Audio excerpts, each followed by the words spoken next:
नमस्कार, स्वदेश न्यूज देख रहे हैं आप। मैं हूं आपके साथ राखी और बात करेंगे श्रेय की सियासत। पीएम मोदी की अध्यक्षता में केंद्रीय मंत्रिमंडल ने छत्तीसगढ़ के साथ ही हिमाचल प्रदेश, कर्नाटक, तमिलनाडु और उत्तर प्रदेश में कई आदिवासी समुदायों को एक सौगात के रूप में मान लीजिए मिला है। देखिए, एसटी श्रेणी में शामिल करने के प्रस्ताव को मंजूरी दी गई है और जिसके बाद से जनजातियों में खुशी की लहर है। लेकिन छत्तीसगढ़ में इस बड़े प्रस्ताव के बाद होने के बाद श्रेय लेने का दौर भी शुरू हो गया है। राज्यपाल से लेकर सत्ताधारी कांग्रेस और विपक्ष में काबिज बीजेपी इसे अपनी पहल का परिणाम बता रहे हैं। वैसे इस मामले को लेकर श्रेय लेने की होड़ मचना लाजमी भी थी, क्योंकि सूबे में अगले साल विधानसभा चुनाव होने हैं और सियासी दल लगातार इस कवायद में जुटे हैं कि वे हर एक वर्ग का वोट अपने पाले में करें ताकि उन्हें कामयाबी मिले। खैर, इस मुद्दे को लेकर विस्तार से बात करेंगे, उसके पहले देखते हैं ये रिपोर्ट। केंद्रीय मंत्री अर्जुन मुंडा और अनुराग ठाकुर ने कल हुई कैबिनेट की बैठक में हुई फैसलों की जानकारी देते हुए छत्तीसगढ़ के 12 जातियों को अनुसूचित जनजाति में शामिल करने के निर्णय को बताया। छत्तीसगढ़ में इस फैसले के बाद राजनीतिक दलों में हलचल का माहौल बनने लगा। बीजेपी, कांग्रेस दोनों ही प्रमुख दल इसे अपनी पार्टी की उपलब्धता बताने में लग गए। बीजेपी के पूर्व मंत्री महेश गागड़ा ने इसे पूर्व सीएम रमन सिंह के प्रयासों का फल बताया। उन्होंने ये कहा कि रमन सिंह समय समय पर प्रधानमंत्री से मुलाकात कर और पत्राचार कर आदिवासियों के लिए उचित कार्रवाई का आग्रह करते रहे हैं। पूर्व मुख्यमंत्री रमन सिंह ने भी फैसले का स्वागत करते हुए प्रधानमंत्री नरेंद्र मोदी का आभार व्यक्त किया।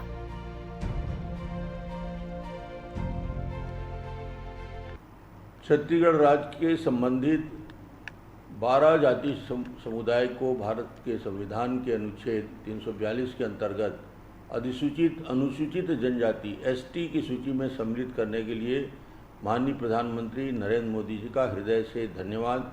पूरे छत्तीसगढ़ के हमारे अनुसूचित जनजाति समाज की ओर से, छत्तीसगढ़ के लोगों की ओर से मैं माननीय प्रधानमंत्री नरेंद्र मोदी जी को धन्यवाद देना चाहता हूं कि उन्होंने एक ऐसा काम किया जो वर्षों तक कांग्रेस इतने दिन सत्ता में रही, मगर कांग्रेस के सत्ता में रहने के बाद भी आज आज़ादी के 75 साल बाद भी ये छोटे छोटे मामले को लेकर अनुसूचित जनजाति के लोगों को परेशान होना पड़ता था।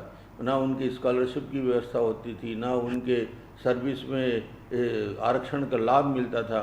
और आज मैं कह सकता हूँ कि माननीय प्रधानमंत्री जी की पहल में मैं प्रधानमंत्री जी से मिला, माननीय हमारे अनुसूचित जनजाति मंत्री मुंडा जी से मिला और उस पहल को आगे बढ़ाते हुए आज मुझे इस बात की खुशी है कि भारत सरकार ने आरजीटी भारत के जनगणना महानिदेशक द्वारा अनुमोदन करने के बाद राष्ट्रीय अनुसूचित जनजाति आयोग की बैठक में 122 दिनांक 11/12/2019 को अनुमोदित किया गया और अनुमोदन के बाद आज कैबिनेट में इसको माननीय प्रधानमंत्री जी ने इसको पारित किया।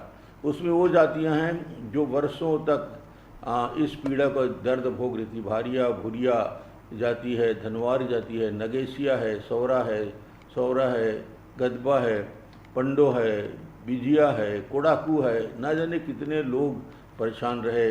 पर आज इस बात की खुशी है कि उन्हें आज़ादी मिली और आज़ादी के बाद इतने लंबे समय के बाद उन्हें अपना अधिकार मिला, जिस अधिकार के वो आज से 75 साल पहले उनको मिल जाना चाहिए था।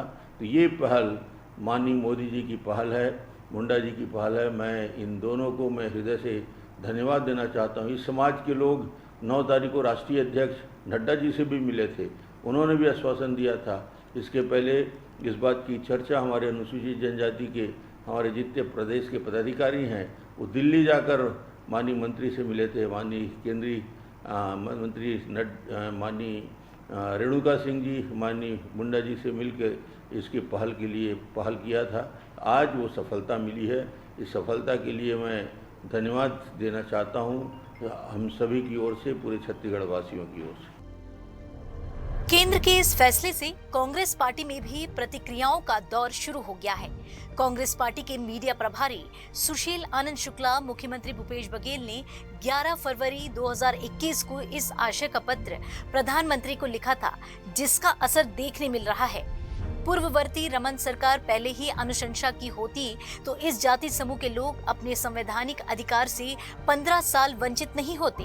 वहीं इस मामले में राज्यपाल अनुसुईया उइके ने भी प्रतिक्रिया देते हुए सबसे पहले इस फैसले के लिए प्रधानमंत्री का आभार व्यक्त किया है।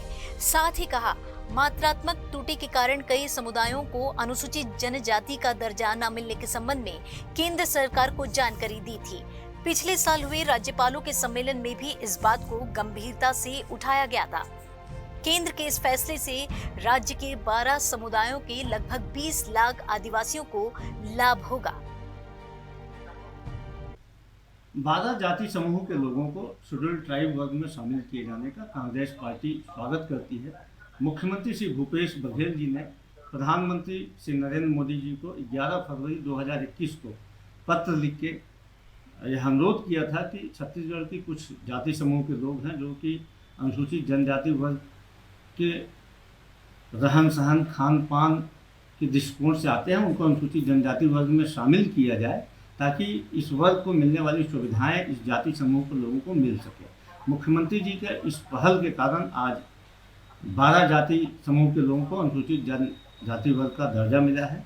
निश्चित तौर पे इस काम को यदि भारतीय जनता पार्टी की पूर्ववर्ती सरकार पहले कर लेती, पहले राज्य सरकार के द्वारा अनुशंसा भेजी जाती, तो ये 12 जाति समूह के लोगों को अनुसूचित जनजाति वर्ग की सुविधाएं जो उनका हक था पहले से ही मिलना शुरू हो जाती। बहरहाल इन सब के बावजूद अगर हम बात करें इन जनजातियों को उचित स्थान न मिलने की, तो इसके पीछे अगर मुख्य रूप से जिम्मेदार है तो हमारा वो प्रशासनिक तंत्र जिन्होंने भाषाई उच्चारण और मात्रात्मक त्रुटियों की वजह से इन जनजातियों समूहों को पुनः अवलोकनार्थ लिखकर सालों इन्हें उनके हक से वंचित रखा। देखने वाली बात यह होगी कि अब जब फैसला लिया गया है तो इसका क्रियान्वयन किस प्रकार से सरकारी तंत्र करता है। तो छत्तीसगढ़ की 12 जातियां ऐसी हैं जिन्हें अनुसूचित जाति में शामिल किया गया है और इसी को लेकर श्रेय की सियासत भी हो रही है। देखिए, कांग्रेस बीजेपी अपनी अपनी पहल का परिणाम बता रहे हैं और हो सकता है कि 23 की बिसात पर जोर पकड़ती ये श्रेय की सियासत भी हो। आपको ये भी बता दें कि केंद्र के फैसले से जातियों को कितना फायदा होगा, ये एक सवाल है और सबसे बड़ी बात कि इस सफलता का श्रेय किसको दिया जाए, क्योंकि सब अपनी अपनी जगह पर इसका श्रेय लेने की कोशिश कर रहे हैं। सभी का ये दावा है कि हमने पहल की थी, हमने ये बात उठाई थी, हमने प्रस्ताव भेजा था और उसके बाद ये एक फैसला निकल कर आया है। एक बात तो साफ है कि वर्तमान में जिसकी सरकार है और यदि उसके बाद ये चीजें हुई हैं तो क्रेडिट चला जाएगा, लेकिन लंबे समय से छत्तीसगढ़ में भारतीय जनता पार्टी की सरकार रही थी, कांग्रेस को अभी मौका मिला, तो कहीं ना कहीं ये बात तो है। और पहल की जहां तक बात करेंगे तो ये वाकई एक सियासत इस पर होना लाजमी थी, क्योंकि यदि सबने ही पहल की है और सब इसके लिए बात कर रहे थे तो आखिरकार किसको इसका श्रेय दिया जाए।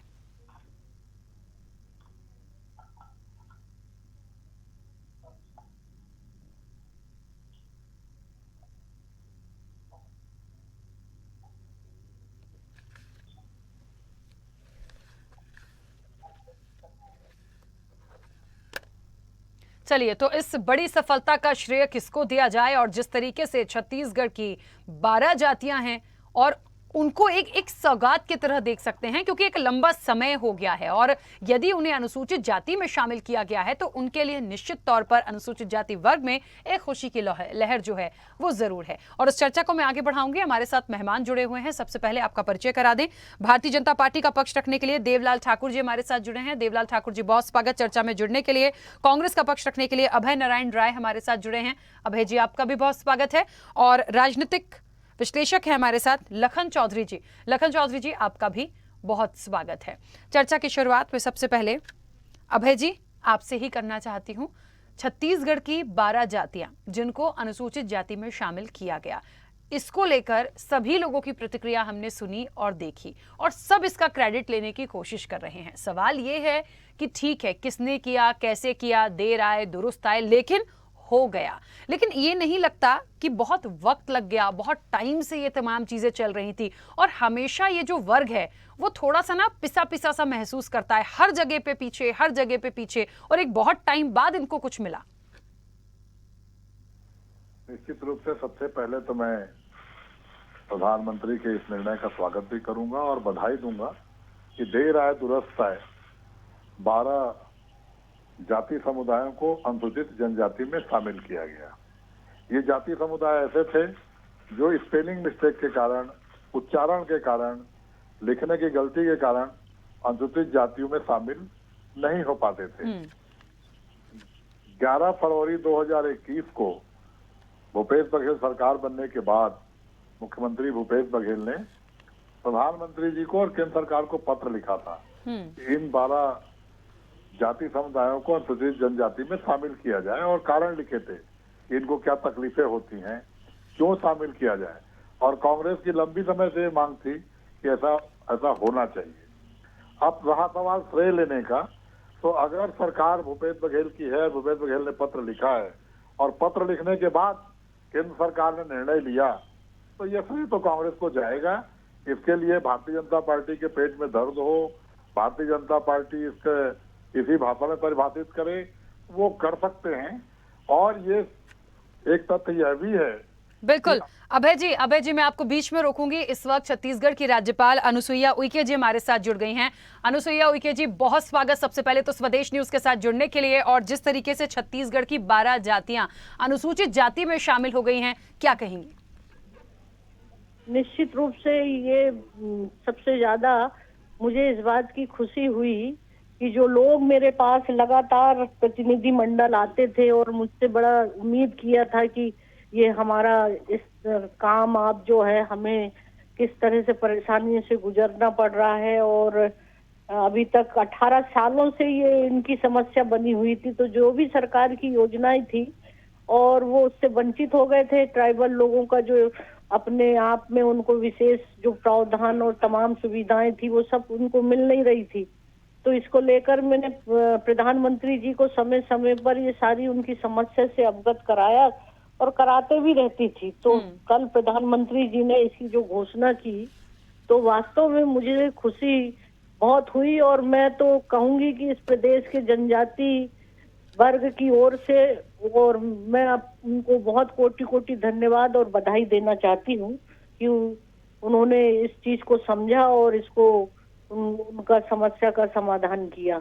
बिल्कुल। अच्छा, एक बात और है, इन जातियों को कितना फायदा मिलेगा? जिस तरीके से इनके लिए तो एक उपहार की तरह ये फैसला आया है, प्रस्ताव जो मंजूर होके आया, इनको कितना फायदा मिलेगा?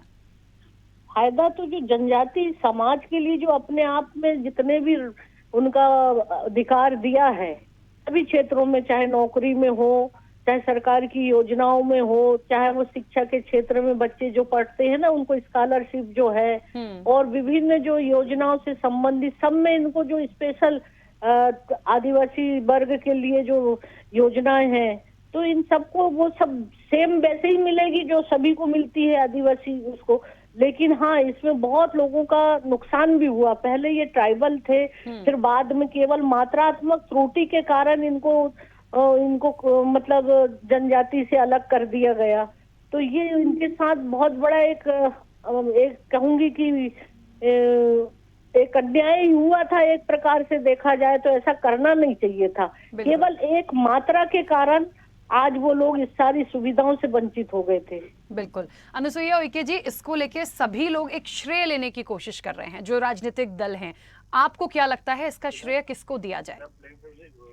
देखिए मैं तो ये भी कहूंगी कि ये समस्या आज की नहीं, पूर्व की जो सरकार थी, डॉक्टर रमन साहब थे, उस समय भी ये इनकी मांग थी और उन्होंने भी इस मामले में बार बार प्रधानमंत्री जी और मैं जब जनजाति आयोग में थी तो भी मुझे पत्र हम लोगों को लिखकर और वो लगे थे कि इन लोगों का नागेशिया है, किसान है, आपका ये जो समरा है, आपका ये जो 12 जो जनजाति है, पांडो है, गोंड है, ये तमाम जो जाति 12 जनजाति के लिए वो मात्रा को लेकर वो भी खुद, फिर इसके बाद उनकी सरकार में वो नहीं रहे। फिर मैं बघेल साहब जो आए, भूपेश बघेल जी, उनको भी मैंने बोला था, उन्होंने भी चिट्ठी लिखी और तमाम जगह फिर वो सामाजिक जो विभिन्न जातियों के जनजातियों के थे उनके समुदाय भी मेरे पास आते रहे और सब कुल मिला के सभी का इसमें योगदान रहा है। और करने वाले तो एक ही व्यक्ति है, प्रधानमंत्री जी। श्रेय तो उन्हीं को दूंगी मैं। बिल्कुल, चलिए बहुत शुक्रिया स्वदेश न्यूज से जुड़ने के लिए अनुसुईया उइके जी। तो आपको बता दें छत्तीसगढ़ की राज्यपाल अनुसुईया उइके जी हमारे साथ जुड़ी थी और उन्होंने कहा कि इसका यदि एक लाइन में श्रेय किसी को देना है तो देश के प्रधानमंत्री नरेंद्र मोदी को देना है। बाकी जो सरकारें, पूर्ववर्ती सरकार थी, वर्तमान सरकार थी, सभी लोगों ने इसके लिए पहल की थी और पत्र भी लिखा था। चलिए, और हमारे मेहमान लगातार इस चर्चा में हमारे साथ जुड़े हुए, अपनी चर्चा को आगे जारी रखेंगे। अभय जी, आप अपनी बात पूरी कीजिएगा। और आपने जैसा सुना होगा कि जो राज्यपाल अनुसुईया उइके जी हैं, उन्होंने कहा है कि सभी ने समय समय पर इसके लिए पहल की, लेकिन देश के प्रधानमंत्री को इसका पूरा पूरा श्रेय जाता है।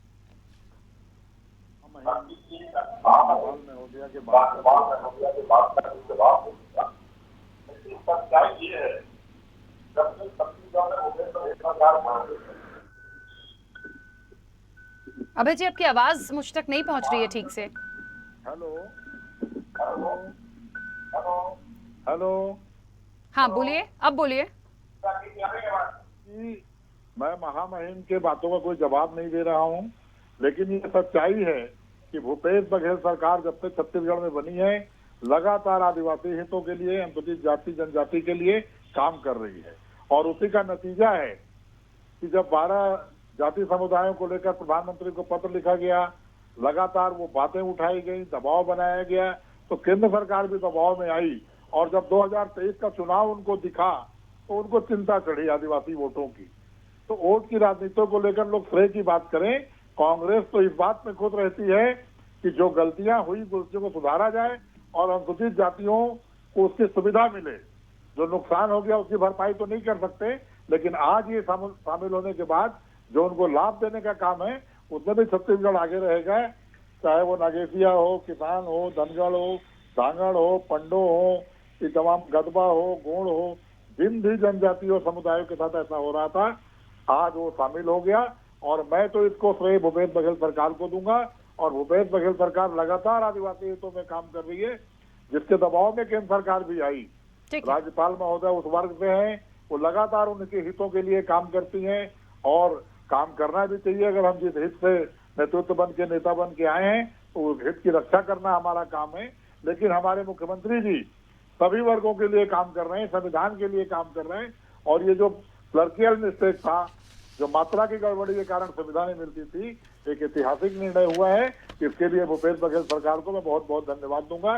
इन्होंने इसकी पहल की और केंद्र सरकार को ये करना पड़ा। ठीक है, ठीक है। लखन जी, मुझे ऐसा लगता है कि इस पूरे मामले में देखिए, किसको श्रेय दें नहीं दें ये एक बात की बात हो गई, लेकिन फिलहाल इस वर्ग के लिए, इन 12 जातियों को जो अनुसूचित जाति में शामिल किया गया है, इनको कहीं ना कहीं बहुत राहत मिली है। जैसा कि राज्यपाल अनुसुईया उइके ने भी कहा कि बहुत सारी जो शासन प्रशासन की योजनाएं होती हैं, सरकार की होती हैं, उसमें इनको अब कहीं ना कहीं फायदा मिलेगा। लेकिन एक दुख भी प्रकट उन्होंने ये किया था कि महज छोटी सी मात्रा के पीछे, कुछ स्पेलिंग मिस्टेक जो थी, उसकी वजह से एक लंबा संघर्ष इन्हें झेला, एक लंबा अरसा हुआ इन्हें वो अधिकार नहीं मिला। तो आज ये चीजें यदि हुई हैं तो ये स्वागत योग्य हैं। आपके नजरिए से आप इसे किस तरह से देखते हैं? और मुख्य रूप से यदि सभी सरकारों ने पहल की है तो इसका श्रेय आप किसको देना चाहेंगे? ये स्वागत योग्य है, निश्चित रूप से इसमें कहीं दो राय नहीं है। और देखिए दिक्कत क्या थी इसमें कि राज्य सरकार के जो लाभ होते थे, बहुत सारे जो इनमें बहुत सारे जातियों को मैं खुद जानता हूं कि इनको राज्य स्तर पर इसका लाभ मिलता था, अनुसूचित जनजाति का। लेकिन केंद्र स्तर की जो योजनाएं होती थी, केंद्रीय जो रिजर्वेशन होता था, जो केंद्र आरक्षण होता था, उसमें इनको वंचित होना पड़ता था मात्रात्मक त्रुटियों की वजह से। तो वो अब दूर हो गई है, ये बहुत अच्छी बात है। और इसमें जहां तक श्रेय की बात है मैडम, तो ये है कि इसमें सभी को श्रेय दिया जाना चाहिए। जैसा कि गवर्नर मैडम ने भी कहा कि उन्होंने भी इसके लिए बहुत प्रयास किया है। निश्चित रूप से वो जब से आई है, स्वयं अनुसूचित जनजाति वर्ग से है, तो वो भी प्रयास कर रही है। रमन सिंह जी ने भी प्रयास किया। लेकिन अंततः देखिए, भूपेश बघेल सरकार को श्रेय इसलिए मिलेगा क्योंकि भूपेश बघेल ने इसको लगातार जो है लाकर अपने कार्यकाल में उन्होंने इस चीज को अंजाम दिलाया। तो देखिए कि काम कोई भी किए रहे, अंजाम जिसके कार्यकाल में होता है श्रेय उसको मिलता है। भाई, नई राजधानी जब का कंसेप्ट आया था, छत्तीसगढ़ नया राज्य बना था, तो नई राजधानी की संकल्पना जो है अजीत जोगी जी ने रखी थी, कांग्रेस ने। लेकिन श्रेय किसको मिला? बाद में डेवलपमेंट किया, 15 साल शासन किया भाजपा, श्रेय भाजपा ने ली कि छत्तीसगढ़ में नया राजधानी बनाया। तो ठीक उसी तरह काम सभी ने किया है, भाजपा ने भी किया है, लेकिन श्रेय तो निश्चित रूप से भूपेश बघेल को मिलेगा और केंद्रीय कैबिनेट को भी मिलेगा। लेकिन असली मुद्दा जो है श्रेय लेने के पीछे की जो वजह है वो उसको मैं आपके सामने रखना चाहूंगा राखी मैडम। और वो असली वजह ये है कि 2023 में और 2024 में चुनाव है। बिल्कुल। तो चुनाव में अनुसूचित जनजाति वर्ग का किस तरह से सियासी लाभ लिया जाए और जो जनजाति वर्ग का वोट जो है वो न बटे और एक तरफा किसी एक दल को, चाहे वो कांग्रेस हो या भाजपा को, मिले, इसको लेकर अभी सियासत शुरू हो गई है। और श्रेय लेने के पीछे जो असली वजह है यही है वोट बैंक 2023 के चुनाव में और उसके बाद 6 महीने बाद 2024 के चुनाव में। तो ये असली वजह है। लेकिन श्रेय सभी को मैं देता हूं, मैं तो चारों को देता हूं, केंद्र सरकार को भी मैं देता हूं, किसी एक व्यक्ति को मैं श्रेय नहीं देता। राज्य सरकार को भी देता हूं, इसके पूर्ववर्ती भाजपा सरकार को भी मैं देता हूं और गवर्नर मैडम को भी देता हूं। चारों के ये संयुक्त प्रयास का परिणाम है और सबसे मुख्य वजह है वोट जो 2023 में और 24 में एक साल बाद जो है मिलने वाला है। बिल्कुल। अच्छा, एक बात यहाँ पे लखन जी और ये आएगी कि देखिए केंद्र सरकार, देश के प्रधानमंत्री हैं नरेंद्र मोदी, उनका एक अलग वर्चस्व है, एक क्योंकि देश के प्रधानमंत्री हैं, तो मैं सिर्फ पार्टी वर्ग विशेष से जोड़ के बात नहीं करूंगी, लेकिन सरकार केंद्र सरकार की तरफ से आया, भारतीय जनता पार्टी की सरकार से आया, और यहाँ पर स्टेट में यदि हम बात करें तो छत्तीसगढ़ की सरकार है। तो ऐसे में ये जो लाभ मिला या जिस तरीके से इस वर्ग को फायदा मिला, इलेक्शन में लगता है आपको कि क्या चीजों को समझा देखा जाएगा? क्योंकि यहाँ दोनों अपनी अपनी जगह, दोनों का ही थोड़ा थोड़ा श्रेय जाता है। जैसे आपने भी कहा, हम भूपेश बघेल को भी कह लें कि उनके स्तर पे प्रयास हुआ था तो सफलता मिल गई, और बीजेपी ने भी कर ही दिया इलेक्शन के पहले, तो उनको भी मिल जाएगी। तो एक तरफ नरेंद्र मोदी जी का चेहरा, दूसरी तरफ छत्तीसगढ़ में कांग्रेस की सरकार और भूपेश जी का चेहरा। बिल्कुल, देखिए 2023 में जब विधानसभा के चुनाव होंगे नवंबर दिसंबर में, तो उस समय इसका लाभ कांग्रेस को मिलेगा निश्चित रूप से। मैं साफ शब्दों में कह रहा हूं कि विधानसभा चुनाव में इसका फायदा लाभ जो है यहाँ के जनजाति वर्ग के भाई लोग भी भूपेश बघेल को देंगे। 6 महीना बाद जब लोकसभा के चुनाव होंगे तो इसका फायदा भाजपा को मिलेगा। तो दोनों चुनावों में दोनों दल को इसका फायदा मिलेगा, इसमें कहीं कोई जो है आशंका नहीं है, ये बिल्कुल साफ है, स्पष्ट है। बिल्कुल। चलिए, देवलाल ठाकुर जी, मेरी आवाज पहुंच रही है आप तक? जी, पहुंच रही है। कैसे लेते हैं इस फैसले को और किसको श्रेय देते हैं? देखिए, इसमें श्रेय लेने जैसी कोई बात नहीं है, न चुनाव में फायदा लेने जैसी बात है। भारतीय जनता पार्टी शुरू से आदिवासियों के पक्ष में काम कर रही है और इस जो 12 जाति के लोग हैं, इनको जनजाति वर्ग में शामिल करने के लिए डॉक्टर रमन सिंह हो या हमारी रेणुका सिंह जी हो, जनजाति मंत्रालय के मंत्री, एवं हमारे सांसद मोहन मंडावी जी हो, विष्णुदेव साय जी ने भी अपनी तरफ से पहल की, केदार कश्यप जी हो, सारे जो नंद कुमार साय जी है, उन्होंने तो राज्यसभा में जो अपने उद्बोधन तक में इस बात को लाया था। तो इसमें सारे हमारे भारतीय जनता पार्टी के जो आदिवासी नेताओं के साथ साथ भारतीय जनता पार्टी के नेताओं ने पहल की। अभी जैसे कि पूर्व में वक्ता कह रहे थे कि पेट में दर्द हो रहा है कांग्रेसियों के पेट में दर्द नहीं हो रहा है। कांग्रेसी तो खुशी मना रहे हैं कि हमारे आदिवासी भाइयों को उनको अधिकार मिल गया, और इन 70 सालों में अगर इन कांग्रेसियों को इनको अधिकार दिलाना था तो कई प्रधानमंत्री हुए कांग्रेस के, क्यों इसमें मुहर नहीं लगाई? आखिर क्यों माननीय प्रधानमंत्री नरेंद्र मोदी जी ने इस अमृत महोत्सव में आदिवासियों को उनका हक जो अधिकार है उसको दे दिया? कांग्रेस को तो कुछ साल हुए देवलाल ठाकुर जी, कांग्रेस को तो कुछ ही साल हुए, आपने तो और लंबा समय राज किया छत्तीसगढ़ में, तब क्यों नहीं आया ये फैसला? अब आया।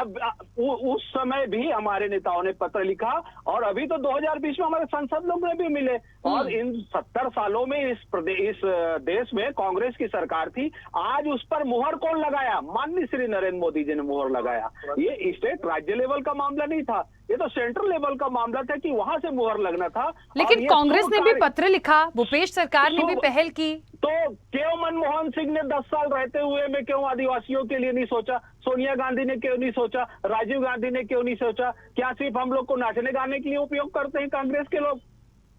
इनको चाहिए कि कांग्रेस के लोग हमको वोट बैंक की तरह इस्तेमाल करते हैं हमारे आदिवासी समाज को। अभय जी, पहली दफा ऐसा हुआ है कि राष्ट्रीय नेतृत्व ने राष्ट्र में जो जिस प्रकार से आदिवासियों को आगे लाने का कार्य माननीय प्रधानमंत्री श्री नरेंद्र मोदी जी कर रहे हैं, वो बहुत ही अनुकरणीय है। और इसको तो सबको बधाई देना चाहिए यहाँ से, छत्तीसगढ़ से। ठीक है, क्योंकि समय हो गया। अभय जी, इसका जवाब जल्दी से दे दीजिए, जरूरी है क्योंकि जी आदिवासी हमारे लिए सम्मानीय है। 29% आदिवासी इस प्रदेश में है और हमारे मंत्री हैं 4-4, 5-5। केंद्रीय मंत्री रेणुका सिंह जी को आपने कितना अधिकार दिया है? क्या छत्तीसगढ़ में क्या काम करा रही है? छत्तीसगढ़ में क्या उनकी हैसियत है? आप आदिवासियों को सिर्फ परसेंट में देखते हैं ताकि उनका वोट आप प्रतिशत निकाला जा सके। कांग्रेस हमेशा आदिवासियों को वोट बैंक समझती है। कांग्रेस है, कांग्रेस रहेगी। अरे आप आदिवासियों को वोट बैंक के रूप में यूज करते हैं। अरे हम तो खुद आदिवासी हैं, हम आदिवासी समाज से हैं, हमको पता चल गया है कि कांग्रेस हमेशा आदिवासियों को वोट बैंक समझती है। तभी तो यहाँ पर जो आदिवासी मर रहे हैं हाथी से कुचलने से, उनको 5 लाख रुपया मुआवजा और उत्तर प्रदेश में गाड़ियों से अगर कोई कुचल ठीक है।